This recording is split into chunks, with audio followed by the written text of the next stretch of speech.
Hello students, आज हम worksheet संख्या 6 नाइन्थ क्लास गणित और पहला चैप्टर है संख्या पद्धति। इसमें घातांक के आधार पर ये वर्कशीट बनी हुई है। अगर आप किताब में देखेंगे तो ये अलग अलग चैप्टरों में ये क्वेश्चंस लिखे हुए हैं प्रश्नावली में। हर एक वर्कशीट प्रश्नावली के आधार पर बनी हुई है, इसलिए इनको समझ लें और प्रैक्टिस कर लें। इस वर्कशीट में घातांक के नियम जो कि 8वीं क्लास में भी हमने पढ़े हैं, उन्हीं को आगे बताया गया है। घातांक के नियम होते हैं, पहले समझ लें, 5 गुणा 5 गुणा 5 3 बार लिखा हुआ है तो 5 की घात 3। इसमें ये जो 5 लिखा हुआ है इसको आधार बोलते हैं, ये 3 लिखा हुआ है इसको घातांक बोलते हैं। 5 आधार 3 घातांक कहलाता है।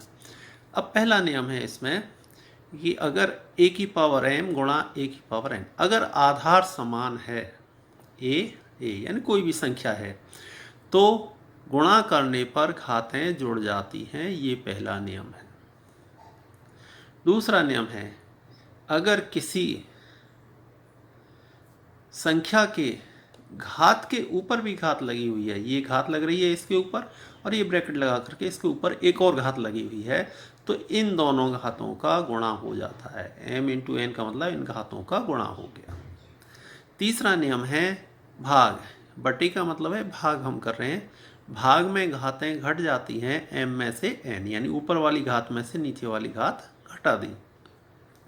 चौथा नियम है, अगर घातें समान हैं, ये भी m है ये भी m है, घातें समान हैं, आधार अलग अलग हैं, तो गुणा करने पर आधार का गुणा हो जाता है, घात समान बनी रहती है।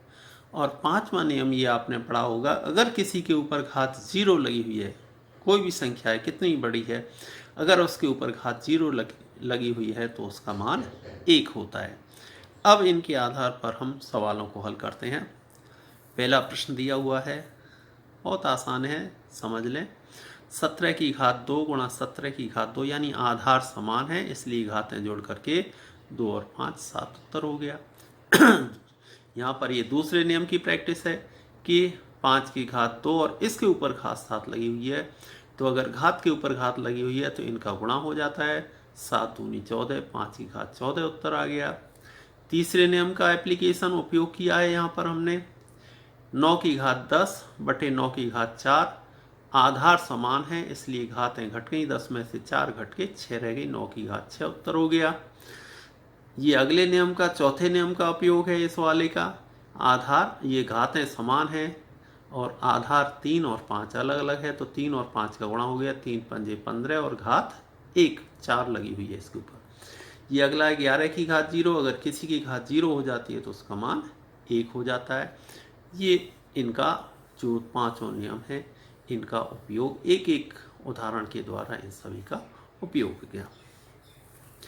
अब आगे हमने बताया है इसमें कि घात किस तरह से लगाते हैं अगर हमने वर्गमूल लगाया हुआ है। अगर किसी के ऊपर वर्गमूल लगा हुआ है, 7 के ऊपर वर्गमूल लगा हुआ है, तो इसका मतलब है 7 की घात 1/2। अगर ये वर्गमूल के निशान के अंदर ये 3 लिखा हुआ है, अंदर 3 लिखा हुआ है, इसको बोलते हैं घनमूल। और घनमूल का मतलब होता है घात 1/3, 11 की घात 1/3। ये 3 कोने में लिखा होता है छोटा सा, इस वर्गमूल के निशान के यहाँ पर, तो ये कहलाता है घात 1/3। अब इसको बदलने को कहा है, वर्गमूल 5 की घात 3 कितना होगा, तो हम 5 का ये जो वर्गमूल है इसको हटा करके हमने 1/2 कर दिया इसके नियम से, और इसके ऊपर ये 3 लगा हुआ है। अब इन घातों का गुणा होगा, 3 एकम 3, 3/2, 5 की घात 3/2 हो गया। यहाँ पर ये घनमूल का साइन है, 3 छोटा सा बना हुआ होता है, ये 13 है, तो घनमूल का चिन्ह हटा करके घात 1/3 हो गई, उसके ऊपर 5 लगा हुआ है इसलिए 13 की घात 5/3 बन गई। 5 का 1 से गुणा किया, 5/3। अब और देखिए घातांक के नियम का उपयोग। 2 की घात 2/3 गुणा 2 की घात 1/3, इसको सरल कीजिए तो आधार समान है इसलिए हमने घातों को जोड़ दिया। 2/3 जमा 1/3, लघुत्तम 3 आ गया, 2 और 1 3, 3/3 1 हो गया, 2 की घात 1 यानी 2 बन गया। सेकंड पार्ट बड़ा आसान है, इसके ऊपर ये घात लग रही है और ऊपर घात लगी हुई है, तो 4 को 1 से गुणा करेंगे, 4 एकम 4, 4/5, 3 की घात 4/5 उत्तर हो गया। यहाँ देखिए आधार समान है, घातें घटानी पड़ेंगी, 1/5 में से 1/3 घटाना है। हर समान नहीं है इसलिए 15 लघुत्तम आ गया, 5 का भाग 15 में दिया, 5 दिया 15, 3 का भाग 15 में दिया, 3 पंजे 15, 5 का 1 से गुणा किया, 5 आ गया। अब 3 में से 5 घटाया तो माइनस का 2 बचा, तो 7 की घात -2/15 ये उत्तर हो गया।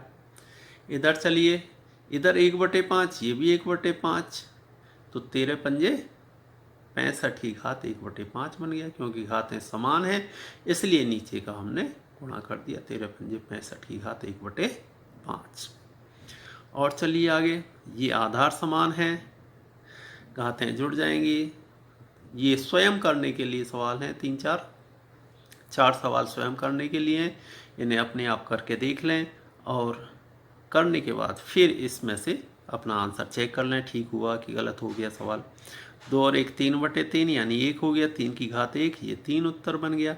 ये घात के ऊपर घात लगा हुआ है, 3 एकम 3, 3/5 घात बन गई, 5 की घात 3/5। ये आधार समान है, यहाँ घातें घटेंगी, 2/5 में से 1/5 घटाना है तो 1/5 बचेगा, क्योंकि हर समान है इसलिए घट करके 2 में से 1 घटाया, 1/5, 5 की घात 1/5 बन गया। ये 2 की घात 1/9, ये 3 की घात 1/9, घातें समान है, 1/9 1/9, इसलिए 2 3 6, 6 की घात 1/9 बन गया। एक और नियम आपको थोड़ा सा ध्यान देना है इस नियम पे, कि अगर हमारा 1/3 की घात 5 है, इसको हमें सीधा लिखना है, यानी ऊपर ले जाना है, अंश की तरफ ले जाना है, तो इस घात का चिन्ह बदल जाएगा, 3 की घात -5। अगर माइनस की घात को हमें प्लस बनाना है तो हम उसको बट्टे में ले जाएंगे, जैसे 5 की घात -2 है, हम चाहते हैं ये प्लस की 2 बन जाए, तो हम क्या लिख देंगे, 1/5 की घात 2। इस नियम को भी अच्छी तरह से समझ लें। अगर नीचे है और हम चाहते हैं उसको ऊपर लिख दें तो ये घात माइनस की हो जाएगी, अगर माइनस की घात हम चाहते हैं हमारी घात प्लस की हो जाए तो हम उसको नीचे बटे में लिख देंगे। तो इस प्रकार से ये आपकी वर्कशीट कंप्लीट हो गई है।